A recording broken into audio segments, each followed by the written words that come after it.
This is Bloomberg Markets. I'm Kaylee Lines. Well, new associate professor, doctor, thank you so much for your time today. Watching what happened with Phil Mickelson, what I'm experiencing here in New York, it almost feels as if my world is back to normal.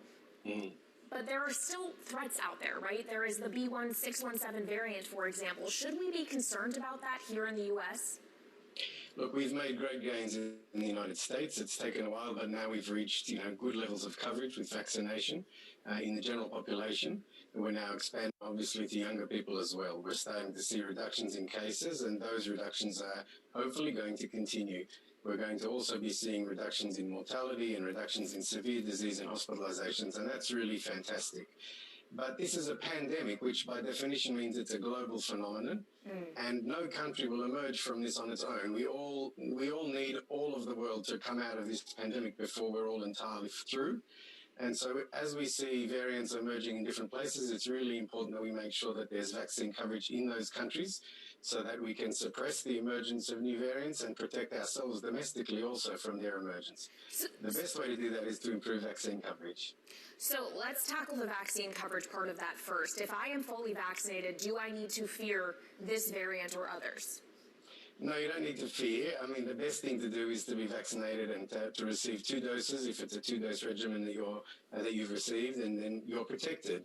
And you're certainly protected against garden variety COVID, and you're protected against some of the variants very well. Against other variants that are emerging, we may not have full data yet, as we're still learning, but the evidence that we do have does suggest that the existing vaccines do provide protection, and they certainly provide protection against the severe end of the spectrum of disease, so against hospitalization, and that's really the important thing. If we still get occasional breakthrough infections, but they cause very mild illness or no illness at all, of course, we'd like to avoid illness altogether, but that's not the end of the world. And so it's really very important that we achieve high levels of protection, and we do that by vaccinating with the existing vaccines. New vaccines are in development that have stronger efficacy against some of the emerging variants, and we're likely to see second-generation COVID vaccines emerging in coming months. And there may be a need for boosting doses in the future. But at the moment, we can achieve the best protection by availing ourselves of vaccination that's currently available in the United States. Doctor, we're just hearing from New Jersey Governor Phil Murphy. He's speaking in Trenton, and he says that New Jersey businesses will lift their indoor mask mandate for fully vaccinated people by the holiday. Obviously, individual businesses may still tell patrons to keep their masks on if they so decide. But that's as 60% of the country hasn't yet been fully vaccinated. Are we facing a risk of another wave of COVID either this summer or later on this fall? Well, I think people have to be sensible, and they need to protect themselves and to protect those around them. The best way to do that is to be vaccinated. But we're not forcing anybody to receive the vaccine. And as you know, the community has expressed concerns about vaccine safety and the speed at which vaccines were developed. And even though as a vaccinologist and as just a normal person who has aging parents and children who are also eligible to receive the vaccine, I'm confident that these vaccines are safe based on very large-scale safety data. But I also understand that people have worries. If they choose to not be vaccinated, then it becomes really important that they retain protection for themselves and for others by continuing to wear masks. Of course.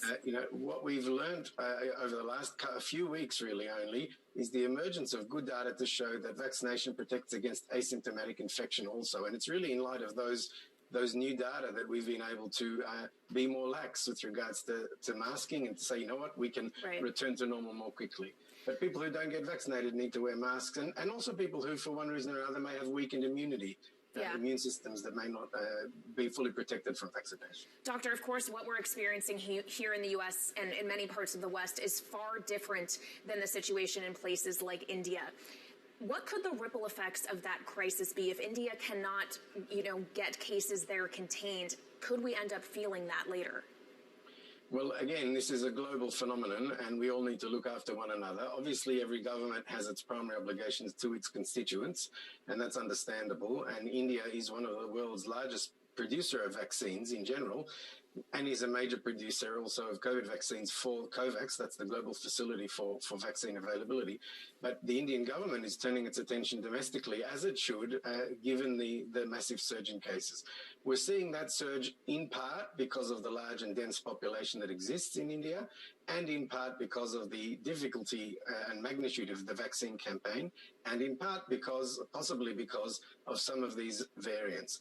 If those variants end up being escape mutants, in the sense that the vaccine works less well against them, then potentially, yes, there could be a global issue there, but it may come from left field, or it may very well come from homegrown variants like the New York variants and others that also carry some of these mutations. So we're not through the woods, but we're making very good progress, and the more progress we can make domestically and the more we can assist other countries in progressing their vaccine campaigns, the safer each and every one of us will be. We all hope for more progress every day. Thank you so much to Dr. Naro Barzev from the Johns Hopkins Bloomberg School International Vaccine Access Center, which is supported by Michael R. Bloomberg, founder of Bloomberg LP and Bloomberg Philanthropies. Now, coming up here, we'll have an update on Bitcoin. It briefly bounces back above $38,000 after its weekend sell-off. The volatility just continues. This is Bloomberg.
I'm Mark Crumpton with Bloomberg's First Word News. The Spanish tourism industry is seeing a bit of a comeback.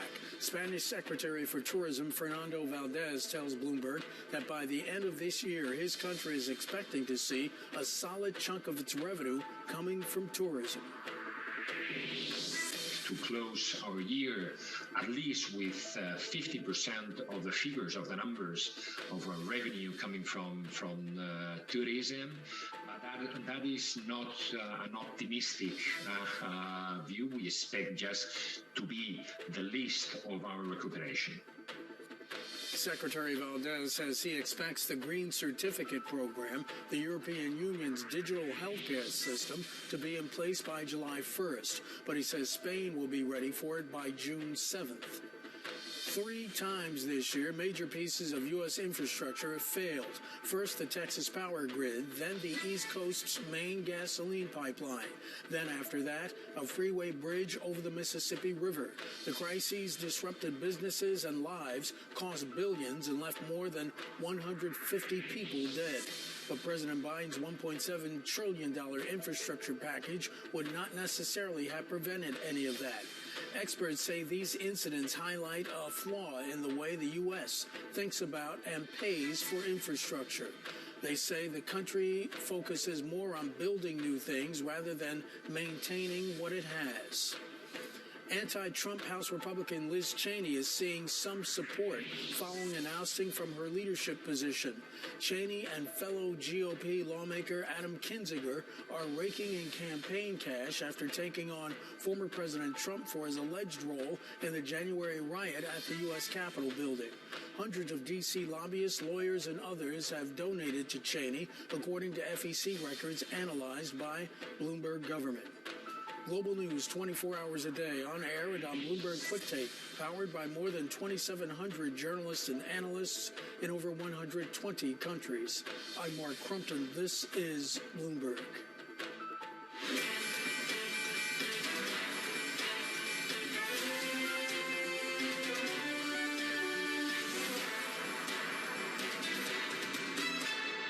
This is Bloomberg Markets. I'm Kaylee Lyons. Let's get a quick check on the major averages now, or really markets across the board. Everything is green across my screen. The charge being led higher by big tech, with the NASDAQ 100 up 1.8%, right around session highs right now. At the same time, we see yields coming in on the 10-year, down about 2 basis points, sitting at 1.6%.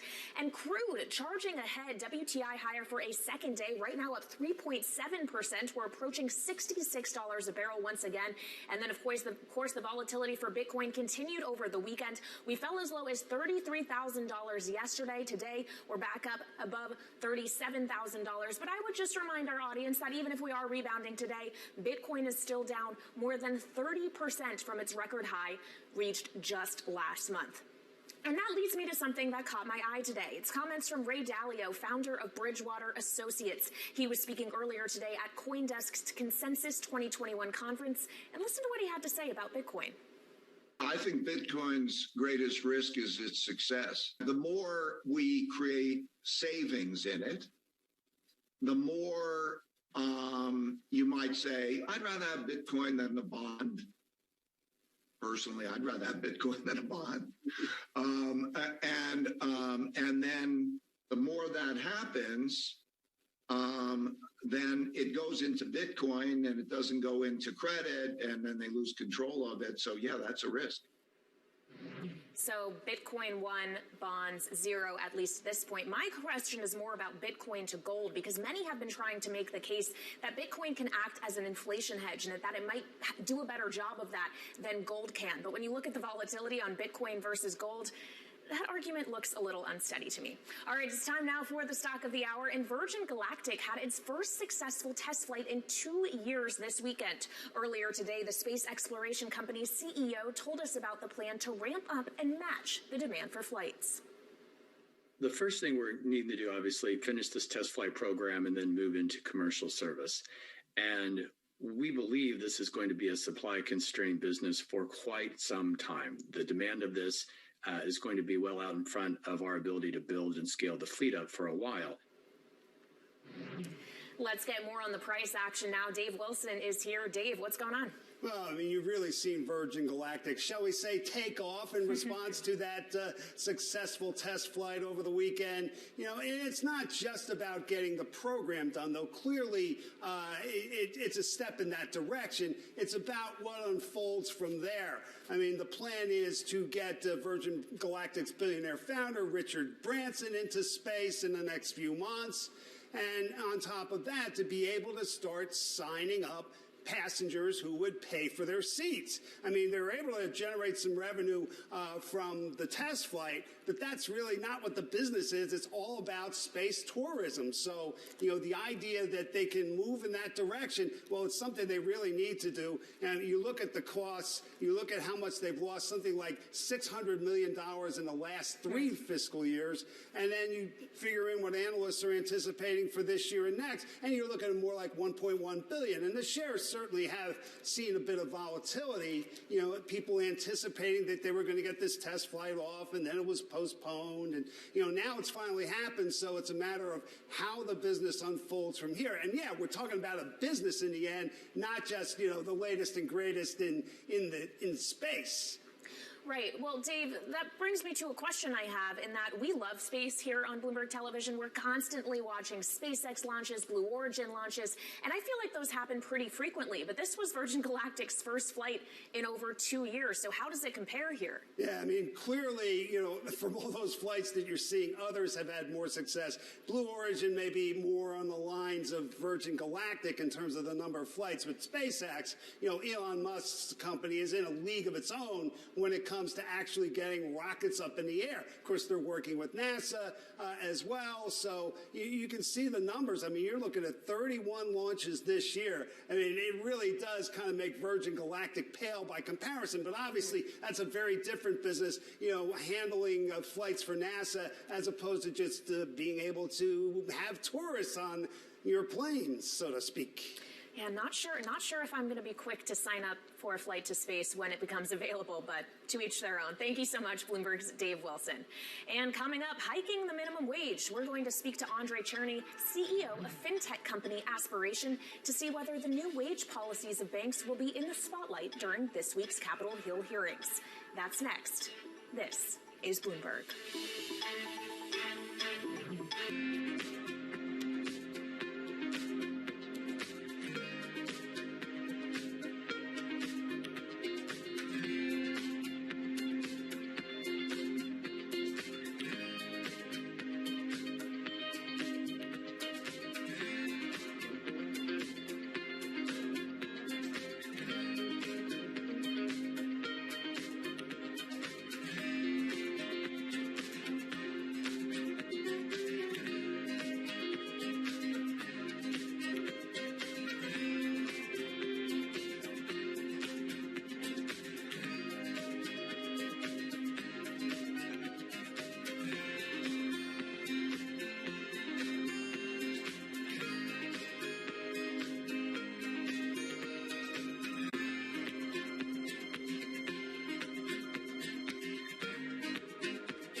This is Bloomberg Markets. I'm Kaylee Lines. We do have some breaking news now. The U.S. is issuing a do not travel advisory for Japan over COVID-19. Of course, that crisis is worsening there. And of course, my first thought goes to the Olympic Games, which are scheduled to begin in just about 2 months on July 23rd, and what this might mean for Team USA. We'll bring you more details as we get them. But again, the U.S. issuing a do not travel advisory for Japan over COVID-19. Well, let's turn to banks now. All over the world, they are trying to incentivize new young workers by hiking their minimum wages. And Aspiration, a green fintech company, is doing the same by increasing theirs to $25 an hour.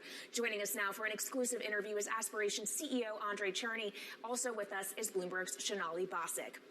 So, Andre, thank you so much for being here. Of course, your $25 hike happens immediately. We saw Bank of America last week saying they'll hike their minimum wage to $25 by 2025. Do you expect we're going to see a wave of banks doing the same thing? I hope so. I hope every company really looks at how it's going to be providing a living wage to its customers. At Aspiration, one of the things that we do is help our customers spend and invest with companies that do great for their employees and for the planet. And one of those ways in which we assess companies is how are they treating their employees? How are they paying their employees? Are they paying a living wage?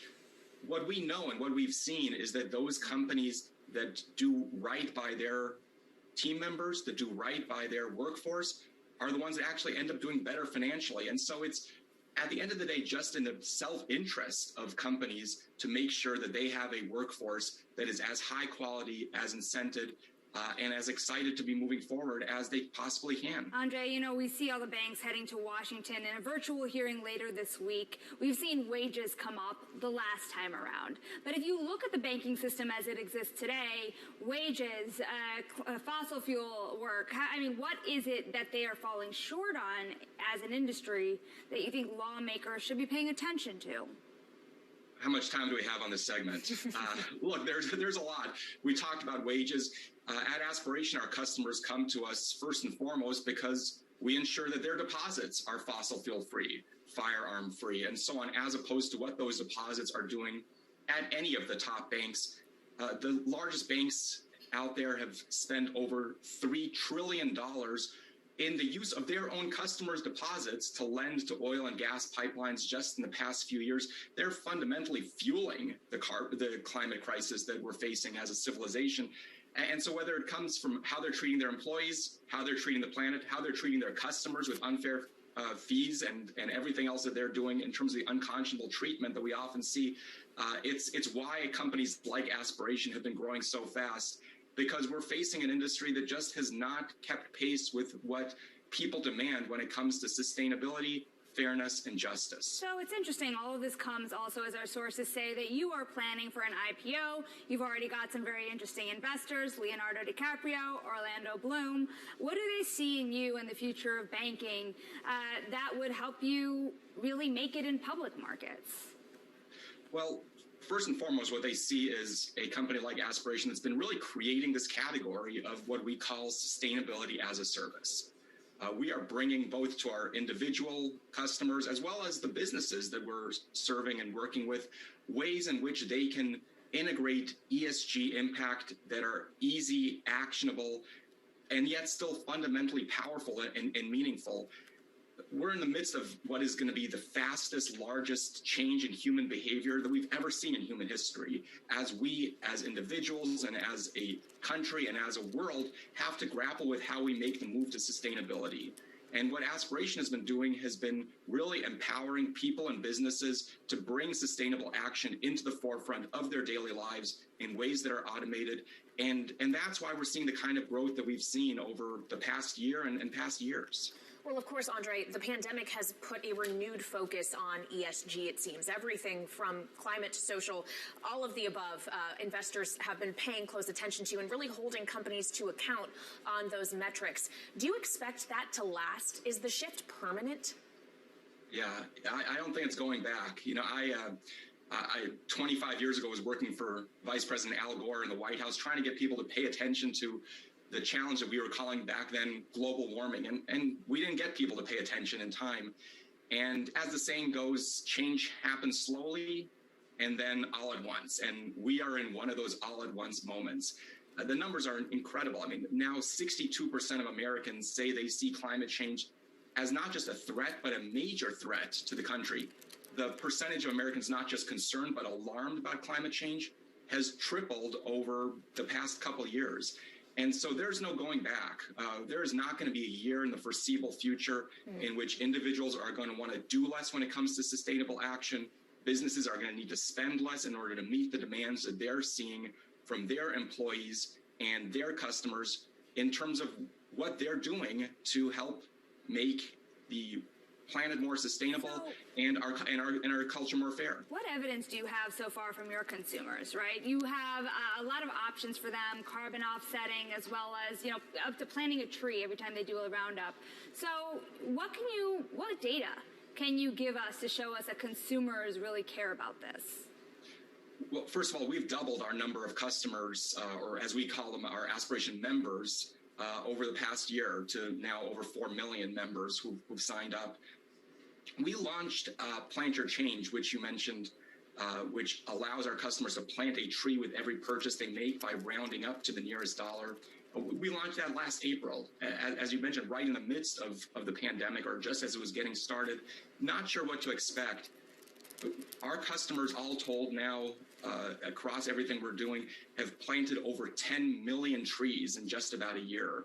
We're planting as many trees as there are in Central Park every single day.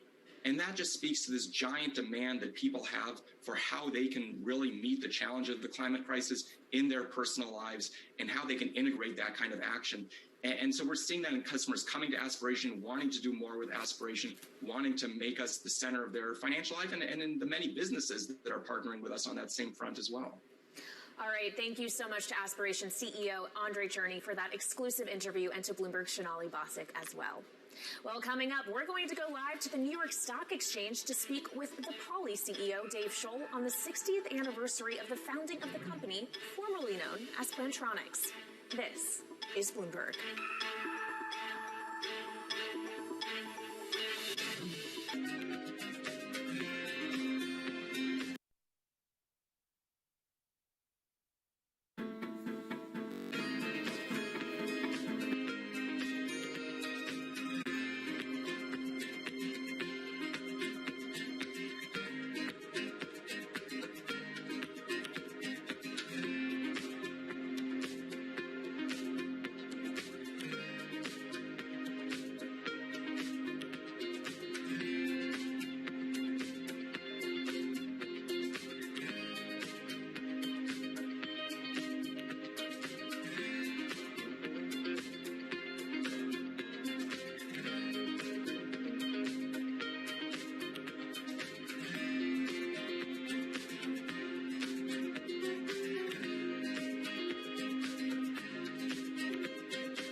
This is Bloomberg Markets. I'm Kaylee Lines. Well, Poly, formerly known as Plantronics, is celebrating the 60th anniversary of its founding and is officially changing its stock ticker from PLT to POLY to mark the new direction of the company. Of course, all of this coming amid a global chip shortage. Joining us to discuss it all is Dave Shull, Poly's CEO, who will be ringing the closing bell this afternoon at the New York Stock Exchange. He joins us from there now.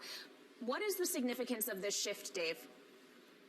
Wow, there's such a lot going on here post-pandemic. It's amazing to see all the big changes where we're all now used to video conference calls, and we're all used to using these amazing cloud services like Microsoft Teams and Zoom. So it's just a massive demand change, I think, for us as a company, and for us as an industry, and for us as a world, as we all try to figure out what the new normal is going to be like post-COVID here. So you talk about a demand change, but of course there are serious supply issues. How is the chip shortage hampering your ability to meet that demand? So we indicated that without a chip shortage, we would have seen sequential quarter-over-quarter growth. And we've had 700% increases in the sales of our video components, or our newest video units. And so the chip shortage is definitely holding us back.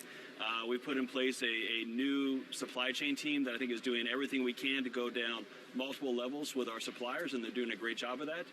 But it's definitely holding back. And so we've indicated that we think the demand on this business is in the double digits for 5 years to come. And so we're making sure we sort it out as quickly as possible here. As quickly as possible. So how long do you anticipate it's going to last?